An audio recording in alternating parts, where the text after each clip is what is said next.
এক গ্রামে একজন চোর ছিল।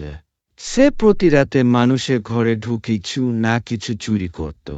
এজন্য গ্রামের সবাই খুব চিন্তায় পড়েছিল।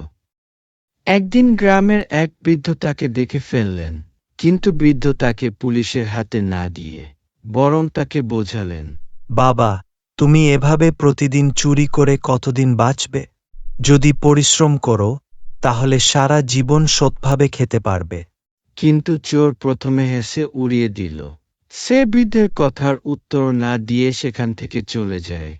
কিন্তু কয়েকদিন পর গ্রামের লোকজন তাকে ঘৃণা করতে শুরু করল। কেউ আর তার সাথে কথা বলতো না। তখন সে বুঝতে পারল বৃদ্ধই ঠিক বলেছিলেন। সেদিন থেকে চোর চুরি ছেড়ে দিল এবং পরিশ্রম করতে শুরু করল। পরে সেই গ্রামে সে সবচেয়ে সৎ মানুষ হিসেবে পরিচিত হল।